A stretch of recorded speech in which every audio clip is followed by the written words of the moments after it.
Good morning children, welcome back Bengali class. আমরা পড়ছিলাম বিশ্বকবি রবীন্দ্রনাথ ঠাকুরের লেখা জীবনস্মৃতি থেকে নেয়া একটা গল্পাংশ, প্রথম কবিতা লেখা।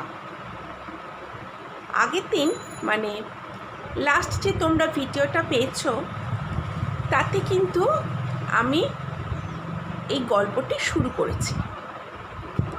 রবীন্দ্রনাথ ঠাকুরের বিখ্যাত জীবনস্মৃতি থেকে নেওয়া আত্মজীবনীমূলক এই গল্পটিতে আমরা দেখতে পাই যে বালক বয়সে শিশু রবি কীভাবে প্রথম কবিতা লেখা শুরু করে। রবীন্দ্রনাথ ঠাকুর এই গল্পটি লিখতে গিয়ে বেশ কিছু হাস্যরসাত্মক মেজাজের সৃষ্টি করেছেন। যেমন কালকে আমরা পড়েছিলাম যে হরিণ শিশু যখন নতুন শিং বাহির হইবার সময় যেই রকম গুতা মারিয়া বেড়ায়, নূতন কাব্যোদ্যমেশ লইয়া আমিও সেইরূপ উৎপাত আরম্ভ করলাম। অর্থাৎ হরিণ শিশুর নতুন শিংয়ের সঙ্গে রবীন্দ্রনাথ ঠাকুর নিজের কবিতা রচনার কথা তুলনা করেছেন। এইভাবেই কিন্তু কবি হাস্যরসাত্মককে উল্লেখ করেছে। আমরা কালকে সেই অবধি পড়েছিলাম যে রবীন্দ্রনাথ ঠাকুরের দাদা কিন্তু রবীন্দ্রনাথ ঠাকুরের এই সকল রচনায় ভীষণ রকম গর্ব অনুভব করিতেন এবং তিনি শ্রোতা সংগ্রহের জন্য সংসারকে একেবারে অতিষ্ঠ করিয়া তুলিতেন। অর্থাৎ এইটুকু আমরা কালকে পড়েছিলাম। এরপর আজকে আমরা এই গল্পের পরের পোর্শনটুকু পড়ব। এরপরে রয়েছে যে মনে আছে একতলার জমিদারির কাছারি আমলাদের কাছে, একতলার জমিদারির কাছারি আমলাদের কাছে ঘোষণা করিয়া আমরা দুই ভাই বাহির হইয়া আসিতেছি। এমন সময় তখনকার ন্যাশনাল পেপার পত্রের এডিটর শ্রীযুক্ত নবগোপাল মিত্র সবেমাত্র আমাদের বাড়িতে পদার্পণ করিয়াছেন। তৎক্ষণাৎ দাদা তাকে গ্রেফতার করিয়া রইলেন। বললেন, নবগোপাল বাবু, রবি একটা কবিতা লিখিয়াছে, শুনুন না। শুনাইতে বিলম্ব হইল না। কাব্যগ্রন্থগুলির বোঝা তখন ভারী হয় নাই। কবিকৃতি কবির জামার পকেটে তখন অনায়াসেই ফেরে। তাহলে আরেকবার আমরা শুরু করি। আমরা যেটা পড়ছি যে মনে আছে একদিন একতলার বাহিরে আমাদের জমিদারির কাছারি আমলাদের কাছে ঘোষণা করিয়া আমাদের দুই ভাই বাহির হইয়া আসিতেছি। অর্থাৎ একদিন জমিদার কী করেছে, আমরা জানি যে রবীন্দ্রনাথ ঠাকুর ছিলেন শিলাইদহের জমিদার। তখন তারা দুই ভাই অর্থাৎ রবীন্দ্রনাথ ঠাকুরের দাদা এবং তিনি ওই জমিদারির যে কাছারি আমলারা থাকে, অর্থাৎ জমিদার বাড়িতে যেই আমলা যারা, তাদের সঙ্গে রবীন্দ্রনাথ ঠাকুর এবং তার ভাই ঘোষণা মানে কবিতা টবিতা পড়িয়ে তাদেরকে শুনেছে। এই সময় তাদের ন্যাশনাল পেপার পত্রের এডিটর, মানে আমরা জানি যে রবীন্দ্রনাথ ঠাকুরের বাড়ি অর্থাৎ জোড়াসাঁকো ঠাকুর বাড়ি শুধু যে তারা জমিদার ছিলেন তা নয়, তাদের মধ্যে ছিল সেই সময় সমাজ সংস্কারক মনোভাব। শুধু তাই নয়, জোড়াসাঁকো ঠাকুর বাড়ি শিক্ষায় দীক্ষায় ট্র্যাডিশনে সব কিছুতেই কিন্তু সেই সময়কার বিখ্যাত বাড়ির মধ্যে অন্যতম বা বিখ্যাত পরিবারের মধ্যে অন্যতম তাই সেই পরিবারে কিন্তু সদা সর্বদাই বিভিন্ন গণ্যমান্য ব্যক্তির পদার্পণ লেগেই থাকতো। এইরকমই ন্যাশনাল পেপারপত্রের এডিটর শ্রীযুক্ত নবগোপাল মিত্র সবেমাত্র সেই বাড়িতে পদার্পণ করেছেন। তাহলে তোমাদের এরকম প্রশ্ন আসতেই পারে যে ন্যাশনাল পেপারপত্রের এডিটরের নাম কি, অথবা শ্রীযুক্ত নবগোপাল মিত্র তিনি কোন পত্রের এডিটর ছিলেন।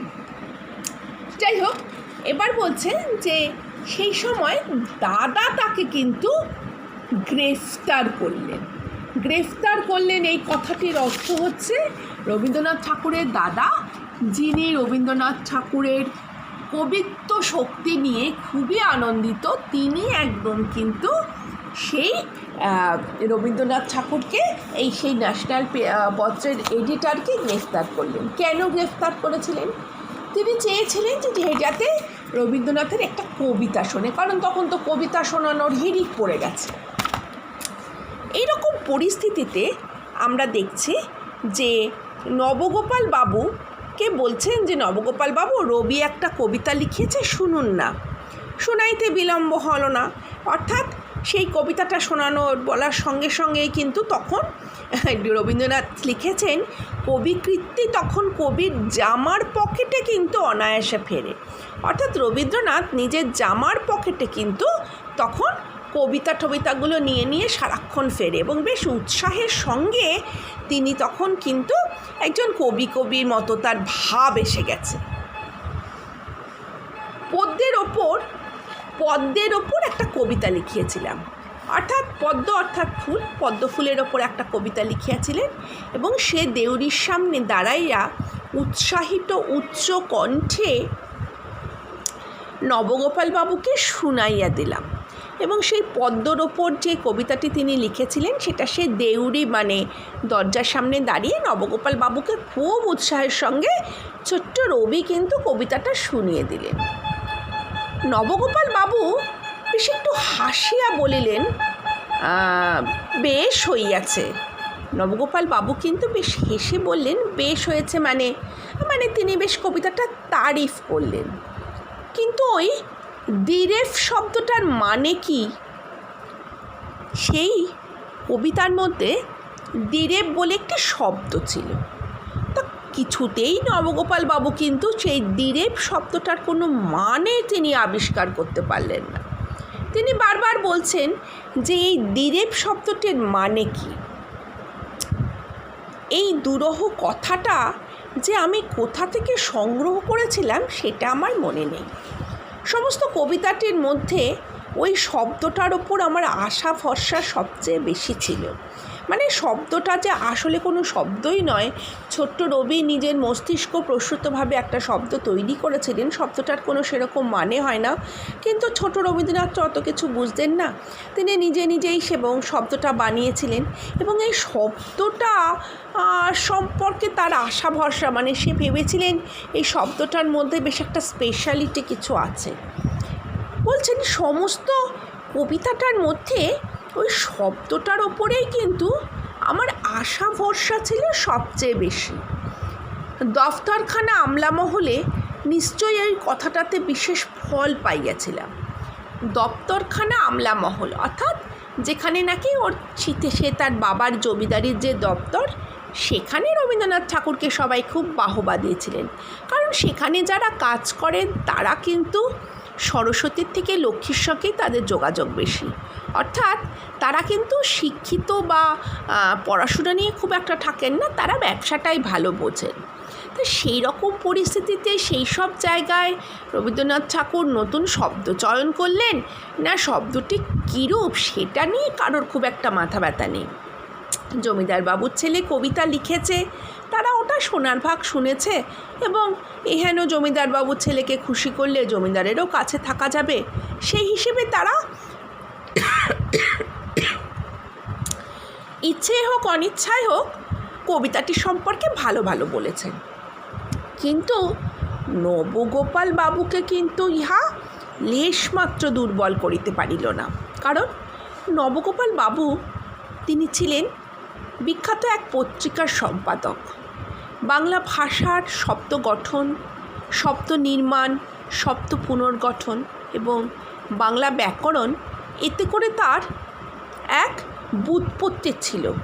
তাই কোনো শব্দের যে প্রকৃত অর্থ বা শব্দ তৈরির নিয়মাবলী বা শব্দের যে ব্যাকরণগত অর্থ বা কীভাবে তৈরি হয়েছে, অর্থাৎ সব কিছুই শব্দজনিত, সেক্ষেত্রে কিন্তু সেটা নবগোপাল বাবু অনেকটাই ভালো জানতেন এবং সেই কারণেই তিনি বেশ হাসিয়া উঠিলেন। আর তাহাকে আর কখনো কবিতা শোনাই নাই। রবীন্দ্রনাথ বলছেন, তাহাকে কিন্তু, অর্থাৎ নবগোপাল বাবুকে কিন্তু আমি আর কোনো দিনই কোনো কবিতা শোনাই নাই। অর্থাৎ নবগোপাল বাবুর সেই হাসিটা কিন্তু ছোট্ট রবির মোটে ভালো লাগেনি, তাই তিনি তাকে আর কখনো কোনো কবিতা শোনায়নি। সেই নীল খাতাটি ক্রমে বাঁকা বাঁকা লাইনে ও সরু মোটা অক্ষরে কীটের বাসার মতো ভরিয়া উঠিল।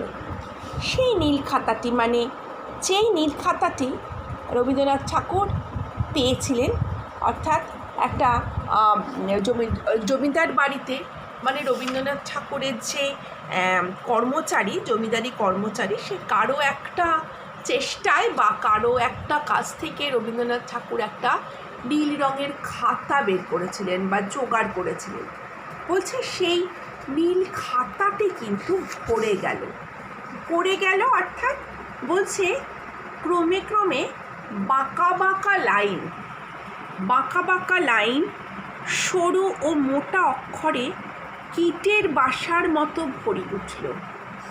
সরু ও মোটা অক্ষর বলতে কেন বলেছে? বলছে তখন তো শিশু রবি সবে কবিতা লেখা শুরু করেছে, তাই সেই সময় অক্ষর ছিল সরু সরু এবং কখনো সরু কখনো মোটা, অর্থাৎ হাতের লেখার মধ্যে কোনো রকম কনসিস্টেন্সি ছিল না। সেই কারণেই বলছেন যে কখনো সরু কখনো মোটা অক্ষরে চারিদিক ভরে উঠেছে।